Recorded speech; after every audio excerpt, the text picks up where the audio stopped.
लोकसभा चुनाव के 7वें चरण के लिए कल शनिवार 1 जून को वोटिंग होगी, जिसके बाद चुनाव प्रक्रिया संपन्न हो जाएगी।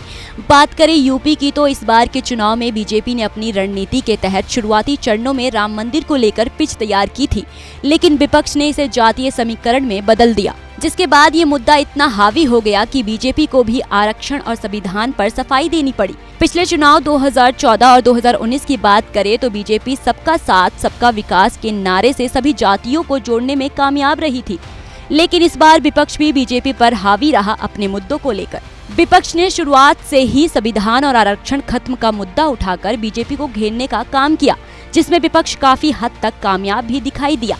जैसे कि यूपी में जातीय समीकरण की सबसे अहम भूमिका होती है, जिसने इस गणित को साध लिया उसकी राह आसान हो जाती है, और वैसे भी दिल्ली की सत्ता का रास्ता यूपी से ही होकर गुजरता है।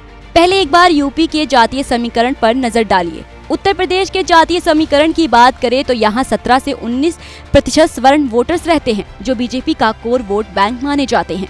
इसमें ब्राह्मण 10%, राजपूत 5%, वैश्य 2%, भूमिहार 2% और अन्य जातियां शामिल हैं। यूपी में 40% से ज्यादा पिछड़ी जातियां शामिल हैं, जिनका झुकाव जिस तरफ होता है उसकी जीत तय मानी जाती है।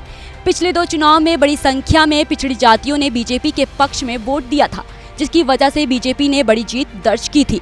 तब की यादव समाज पूरी तरह से समाजवादी पार्टी के साथ दिखाई देता है। इनके अलावा दलित वोटर्स की संख्या भी 21% है।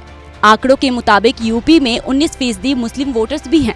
मतलब ये है कि उत्तर प्रदेश की राजनीति जातीय समीकरण पर आधारित है, और जो जितनी जातियों को साथ पाया उसका दिल्ली जाने का रास्ता उतना ही आसान हो जाता है। अब इस बार जातीय समीकरणों को साधने में कौन कितना कामयाब होता है, इसकी तस्वीर अब 4 जून को ही साफ हो जाएगी।